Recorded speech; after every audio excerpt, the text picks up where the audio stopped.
Aurora loved the thought of going on vacation. It wasn't something she or her family were able to do often, if at all. Her and her family's health usually put restrictions on the when and where of things, and if it wasn't health the majority of the time, then it was finances, work, unexpected life events that put a hold on future endeavors. Aurora didn't mind it. Her family had been middling in the hierarchy, neither desperately poor nor one of the few to have the status of Caronian elite to cushion their lives. She had more than plenty did already, and she learned to be thankful for that. The thought did remain, though. What would the tropical getaway be like? Days spent lounging under the sun with a cold drink in one's hand and plenty of food brought in from across the galaxy. No stress for war, the plight of Charon pressed beneath the heels of the Gamma Consortium, or Charon's impoverished soldiers robbed of their dignity and livelihood. She'd been tempted to ask Chromama about it a few times in high school. Chromama had the status to afford that kind of thing. Surely she had been on vacation more times than Aurora had ever dreamed. That she hadn't was mostly because she figured Chromama would have snorted and poked fun at Aurora's own lack of experience for the matter. It seemed like a Chromama thing to do. Well, she thinks idly.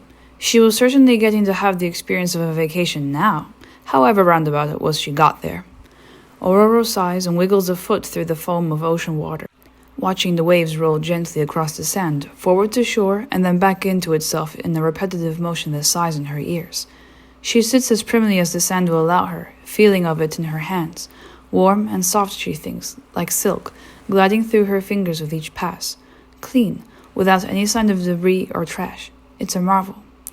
Above her, an azure sky stretches on and on, dotted with the shapes of clouds that seem painted on, coated in varying shades of white and gold and grays from the sun that shines and drapes her shoulders with heat. Behind her, she knows, is a forest. She hadn't yet entered its depths. As much as the ocean salt might be trying hard to dry her Cronian skin, she hadn't found the will to get up just yet. And then there's the kitchen knife beside her. Aurora doesn't remember bringing a knife with her when she went to confront Chroma in her bid for power. She was many things, but a fighter she certainly was not. Chroma would have knocked the knife out from her hand anyhow. A gift from the gods, maybe. It was as logical as waking up on a beach. It didn't make sense. She had been deep within military headquarters on Charon's surface, she remembers distinctively, fighting to stop the activation of a superweapon that would spell Charon's doom. Chromama had been there too, with a Charon star in her grasp, ready to burn the world for the sake of her misguided ideals. Chromama didn't understand. Chromama never had understood, Aurora figured, that not all battles could be won by brute force. Charismatic and confident as she was, the privilege of her station barred her from seeing and understanding the suffering of others below her.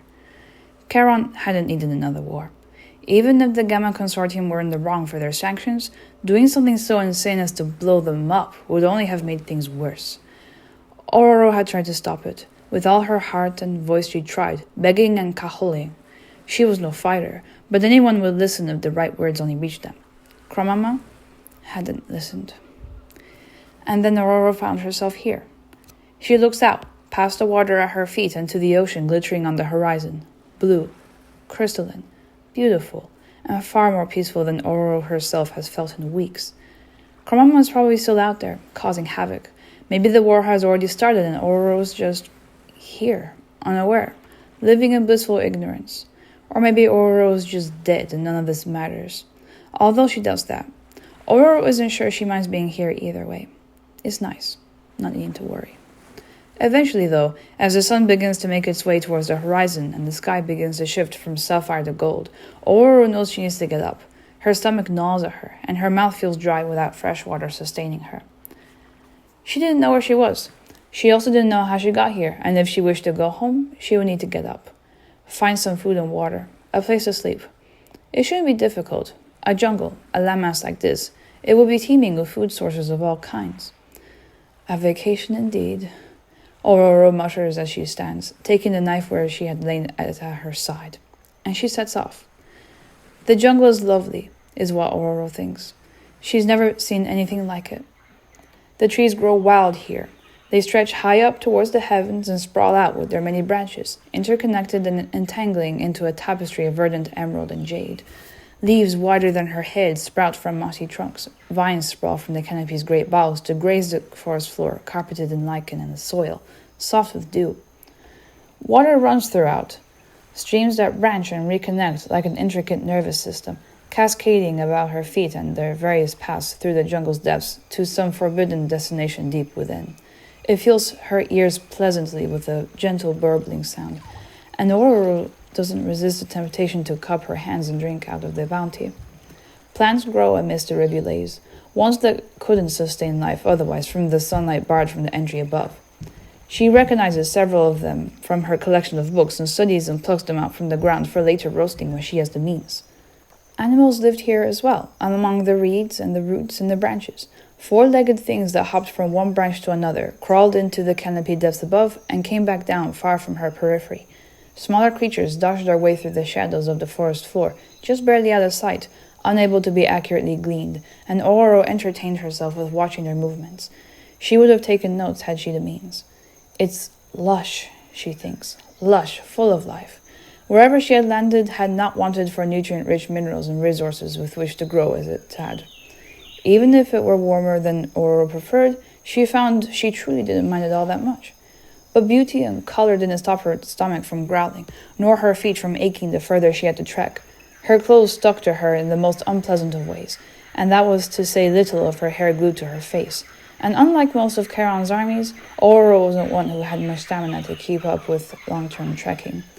"I rest then," she murmurs, and she's sure it hasn't been longer than an hour, before it gets worse, I suppose. Take care of her health, avoid too much risk. Her immune system was frailer than most, and she didn't need to take too many chances in a place like this, even if it was pretty. A shame. She wanted to explore. Oro sets up camp. It's not much of a camp at all, really, just a loose curtain of vines and leaves set up against the trunk of a particularly massive tree, but she thought the term fit well enough. Honestly, Oro didn't see much reason to have a shelter proper. The jungle canopy already sheltered her from almost everything overhead, and the temperature wasn't liable to change anytime soon, but she thought it was preferable to have something. She sits down in her new little space and takes a bite from one of the roots she had pulled up, churning the food in her mouth. Watery, but a surprising bit of spice that lands on her tongue as she crunches through it. If she can get a fire going somehow, and maybe find a few more plants, it'll make some nice seasoning. Aurora's really out of her depth, isn't she? She looks up at the canopy that obscures her view of the sky from where she lays now on her back. It's dark now, the sun having long set in the time it took her to set up the shelter, and it's hard to see much of anything in front of her, let alone the canopy itself. It occurs to her distantly that people ought to be worried when the night fell and animals roamed and chattered. It was a safety hazard to be out in the open when you couldn't see. She knew that well enough. Despite this, though, she couldn't find in herself to feel much fear at all. In fact, despite the circumstances, she feels oddly at peace. No Charon, no galaxy-ending threat of war, no pain or stress, just her, and a forest, and the animals and the vegetation that surrounds her, all living their lives. Aurora closes her eyes and lets out a small breath. It's nice. Vacations were spent in leisure. Aurora supposed how she's been living wasn't too far off the mark from that. Vacations had good food. Aurora could form some approximation of that when she did some scavenging and finally managed to get the fire going 2 days later. The jungle was ripe with not just roots and edible leaves, but fruit, too, mostly at the tops of trees and on the periphery of the jungle's edge where sunlight could better reach the ground. She ate berries as she plucked them and found them sweet enough to take back to the camp with her, and with a fire, she found she could make a few decent meals with what she had. They could do with a bit more spice, but the mixture she had was still decent. Vacations often had swimming. Oro had that too when she felt too unclean for a simple splash of water to suffice. The ocean was so warm and inviting that she couldn't help diving in once in a while just to swim or float along its surface. Seeing how the light refracted and shimmered against the waves in its depths entranced her. She'd spend all day here if not too careful. Vacations had luxury accommodation, most of the time. Oro supposed it wasn't luxurious, but she certainly had the freedom to accommodate her tastes in lodging if she felt the need. Most of the time she used her knife to cut down the vines and create a curtain of facsimile privacy, but sometimes she'd like to be a little more adventurous with her resources. Little shacks pasted over with moss, small cavern openings dotted with flowers. Since she didn't really need a shelter, she could afford to get creative, she figured, and she moved around as she pleased. It certainly passed the time. She had food, water, accommodation, and a lovely place to spend her days. By all accounts, it was as much of a vacation as one could have, and Ororo found enjoyment in it. Mostly. Try as she might to distract herself, it remained that there were things Ororo had begun to miss. Her books, of course, her bed at home, and the lights of town. Being able to wake up and take a few minutes to simply bask in the sounds of town while she got herself ready. She could deal with their absence well enough, even if she didn't like it. People, though, or the lack thereof. That one was proving more difficult to deal with. Ororo was a speaker at heart. She spoke to and debated with others to understand their opinions and offer her own. It was the one reason she had been given the title of director of the new Kirkora movement. She talked, yes, but she listened too, always seeking new ways to understand her world and society, offering a shoulder of empathy and support. There were no people here in this jungle, as far as Ororo knew. She really, really missed a good conversation. It felt like a faint stirring of restlessness that never abated, no matter how she picked up her belongings and moved encampments, no matter how many dips she took in the ocean, or how creative she got with her food and dwelling. She was going stir crazy, and she had a whole paradise under her feet to explore that helped not one bit. Isolation. Soon, Ororo told herself. She would be found and freed soon.